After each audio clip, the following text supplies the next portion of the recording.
Hello and welcome back. My name is Kabira and this is Kabira Speaks. So my last video, I talked about how I had quit my job as a therapist and became a server. What I didn't mention is that I actually had filmed that video like months ago. I filmed it in February, meaning before COVID happened, or before COVID came to the United States, that is. So I think I had left the job I had previously at about early December of last year. I was going through a lot of things. I didn't feel like I was in a good place mental health wise, and I didn't want to keep providing mental health services to other people when I didn't feel like I was doing okay. So I just want to tell you a little bit more about the job that I did have. So I was a mobile therapist, mobile meaning, on the go. And that's one of the things I really didn't like about the job. And that's not uncommon for social work jobs. So we as social workers, your clients are not always going to be able or willing to come to inpatient therapy services. So we go to them, which in theory is all well and good and it makes sense. But the only thing is you have to drive your own car. Which I did not like, and I did not like driving throughout my entire work day from client to client to client, because sessions are like an hour or maybe an hour and a half top. So it's a lot of driving. It's a lot of time out of your work day spent in a car, and I really didn't like that. It also turns out that I didn't like providing therapy for children. Now the jobs I had before, like where I was doing behavioral work with kids, I loved that. That's different than mental health therapy. It's two completely different things, a different ball game, and I turned out to just really not like it. It's not that I don't like children, because I love children. I always have, I always will.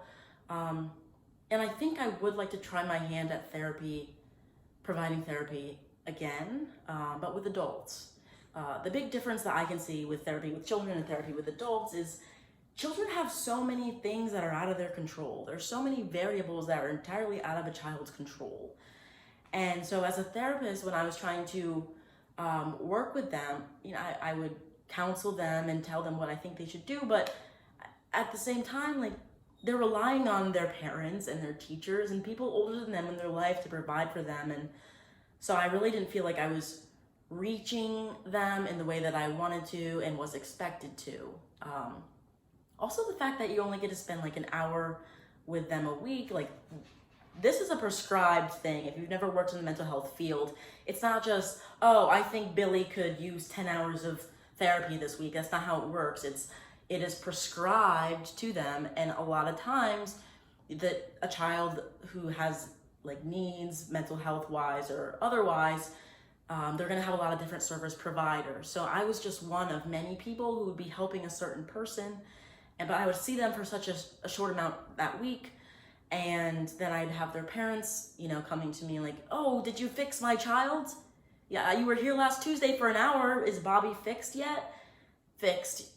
And the answer would be no. And it became overwhelming for me. The job became overwhelming on top of the depression that I was experiencing at this time last year. And I would just dread the sessions. Not because I didn't like the people I was working with, but I just would begin to dread the sessions, and I couldn't do it anymore. Where I went wrong, and I will admit that I definitely went wrong, was not having a different job before I left my other one. Serving doesn't really count. It counts, it's an income, but it's not a job that I can rely on to really fully support me in the way that I need. So in hindsight, I shouldn't have done that. I should have waited till I had a different job with a different company that was full-time and all that jazz. But hey, I didn't. But I will say this, I made a mistake and I'm still standing. I regret that I left that company, especially in light of everything that's happened. It was really scary for me as a server to suddenly be unemployed. I had never been unemployed in my life. So it was very scary to not have anything to fall back on. But even though I had made that decision last December and I'm still dealing with the repercussions, it's not the end of the world. I'm gonna figure it out. And if you've ever made a decision that you regret, just know it's not the end of the world. just keep moving, and if you don't like your situation, then work to change it. And that's what I'm trying to do right now. But anyway, so that was my job as a mobile therapist, which I didn't like. So I knew I had to have some sort of way to provide for myself because I don't live at home with my parents anymore. But I wasn't ready to go back into like the field, like the social work field. So I wanted to bartend. I looked around for bartending jobs. I did a bartending class in Manayunk, Pennsylvania. I went like every Saturday for 8 hours. I learned how to make drinks, memorize recipes, all that stuff. And then I hit the streets like, I went to bartending school and now I get to be a bartender. Well, that was last year and I still have never been behind a bar, much to my dismay. Like it's been so difficult. I mean, this is even before COVID. Like it was really hard for me, well, actually impossible for me to get a job as a bartender, even though I think I'd be really good at it, but I wasn't able to get a bartending job. So then I looked at just serving. And it was also hard for me to get a serving job, which was kind of baffling to me. Like, you know, I consider myself to be smart and personable and likable. I think I could do most jobs like put in front of me, like after being trained, but I applied to so many places and I was turned away time after time after time because I've never been a server before, because I don't have the experience. And then one day I applied at one more restaurant and they finally agreed that they would start me out as a server. Now the other restaurants, they weren't just gonna not take me at all, but the way the restaurant business works apparently is that they would have to start me out as a host, which I absolutely did not want to do. Not that there's anything against being a host, but I'm 25 years old and I have 2 degrees and I just couldn't bring myself to be a host position. I think they make maybe a little bit more than minimum wage. Either way, it wouldn't have been enough for me to like support myself. But then finally this one restaurant, they did agree to start me out as a server. It's so funny because I had been rejected all day. I had been putting in applications all day and I walk in and the manager, who turns out to be like the GM, he looked like startlingly so much like my partner's dad. And it kind of like took me by surprise. So he was like, "Hi, what can I do for you?" And I was like, "I would like to work here." I don't know why I was that formal, but it worked and I got the job. So that's when I became a server, December of last year, and my first job was at a sports bar. I feel like at some point I signed a disclaimer or something saying I wouldn't talk about my work. Well, I won't say what the restaurant was. I won't tell you what the restaurant was, but we served like pizza, burgers, and also weirdly seafood. I don't understand why that would be a good combination, but that's what we served. And we had the games on, people would come and watch. It was a fun place. It was a fun place to work. It was very interesting to work there. I think when I first started, I dove in with both feet, and there was a bit of a learning curve for me in this new environment. Learning the job wasn't the hard part. Like learning the job was pretty easy. The menu was simple. I always knew I would be good at serving because I'm a people person, and at the end of the day, that's really what serving is. It's being with people. So that part was easy enough. But there were some other things about the job that I like, that I don't like, things that make me mad. So I kind of just want to tell you a little bit about that. So my first day that I was on my own as a server, I had the worst table ever, and it still sticks with me to this day because they made me feel so badly. So they ordered a buffalo pizza. I put in for them a barbecue pizza. The food got delivered. I went back out and asked how it was. Now you may have noticed that usually when you are at a restaurant, you got those first couple bites in and then someone's at your side saying, "Hey, how is everything?" That's because we're trained to do that so we can catch mistakes quickly and have the customers have a positive experience. So I definitely was doing that. I know how to do my job. Even on my first day, I know that I went back over to check. So, went back over, did the, "How's your meal? How's everything going?" check, and everything was fine. They waited till the absolute end when they had already eaten the whole pizza to tell me, "Oh, we ordered a buffalo pizza, you gave us barbecue." And they didn't just tell me, they were mad. They were mad at me. So I went to my manager, because that's what you're supposed to do, and they got free fries, like free fries right off their bill, because they had already eaten the whole pizza, but that wasn't good enough for them. They wanted the pizza free too, which that honestly is one thing. Like if those people had come in, I made the mistake, true. If they had come in, gotten a free meal, I don't make money on that table, whatever. That's whatever. But what made me so upset is the way that they treated me. And it's my first day on the job, and these two guys, two men, probably about my father's age, so in their 50s, they berated me, they yelled at me, they made me feel terrible. I was standing there, kind of like, looking down, my eyes filled with tears. I cry very easily. I'm a sensitive person. Actually, during my interview, I said that. I said, oh, I'm very sensitive. And the person interviewing me was like, don't say that. But my eyes were filling with tears. I'm standing as these two grown men who don't know me are yelling at me. And I just felt so awful. And you know what? That was the first and last time that I have let someone, a customer at work, make me feel that way. Because ultimately, if you treat your server poorly, that's on you, not on them. I mean, if you think about it, what's the absolute worst thing that a server could do to you? Like the absolute worst thing, you're only gonna be together for an hour and a half, 2 hours, really. What are they gonna do? Like dump a hot bowl of soup in your lap? Like, I've never done that, but even still, like, it's still a human being. I think when people see servers, sometimes they don't see us as humans. They don't see us as people. They see us as their punching bag. Like maybe they had a long day or something. I don't know, but I know now that I cannot take those things personally, and it really is just a reflection on the customer and not on me, and I'm not gonna let it ruin my day. But what I will do is go talk about you in the back. So if you've ever been a jerk to your server, just know that they have talked about you and teased you in the back. So when I was looking for serving jobs, remember, never done it before, the one thing that I heard over and over and over again is that restaurants are a place of sexual harassment.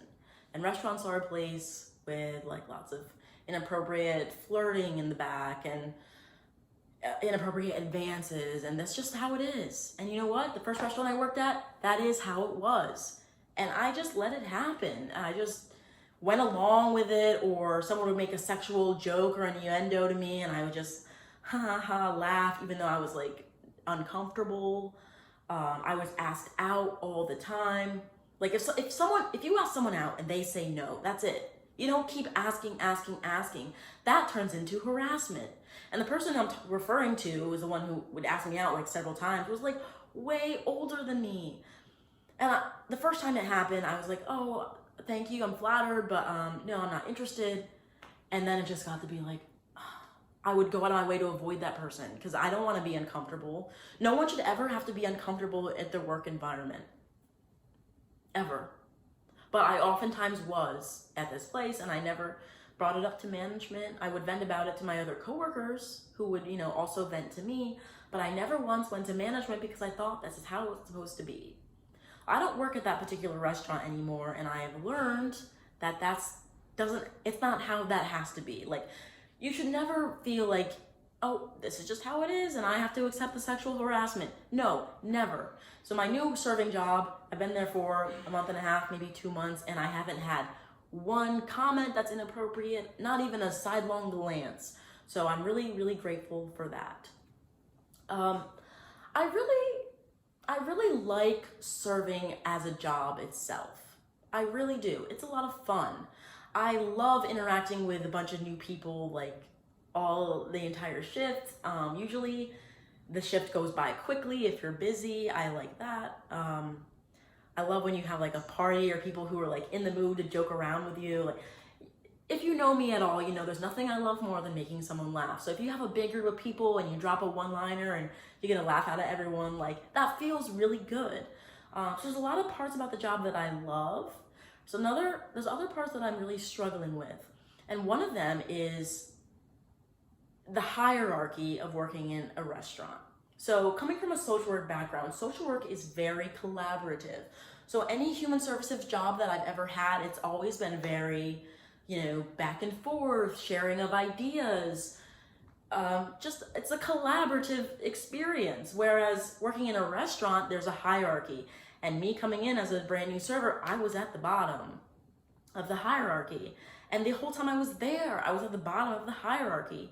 And what that means is that you'd have people who just tell you what to do, which I understand, you know, you're there to do a job, so you have to get instruction and be told what to do. But the difference between, hey, can you do this for me? And go do this is huge. So I began to like build up a little bit of a resentment towards some of the people who were my managers. It doesn't help the fact that, yes, I am a server in this position, but also reverse the roles and I could be your boss. Like, and I know that. So it makes it a little bit hard for me to, yes, sir, thank you, sir, when I know that I could also do your job.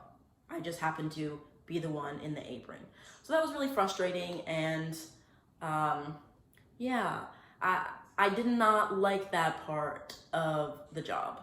Another part that's really frustrating is you're relying on tips for your income. So there's a lot of uncertainty. Like some nights are way better than others.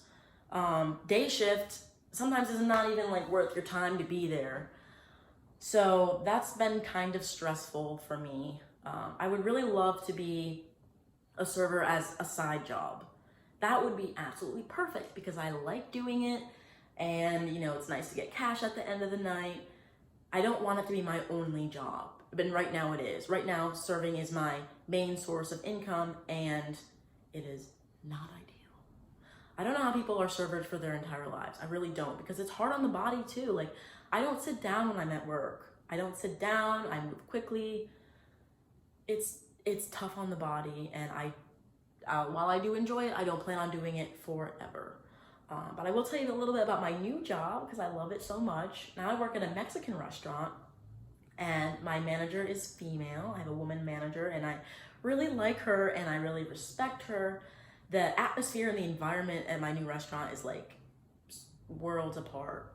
I can't even really like put my finger on it as to why, but it's just totally different. And it's a really good fit for me. Like not only do I eat at the restaurant like all the time because the food is really good, I also will recommend my friends to come. Like I'm proud that I work there. It's a nice place and I'm proud that I work there, and maybe someday they'll let me bartend. I still really want to bartend.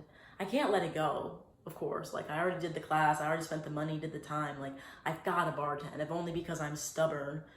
I just have to do it. But yeah, that's the serving job. That's my life right now. I would like to, you know, have a different job. I would like to be doing something else in addition to this.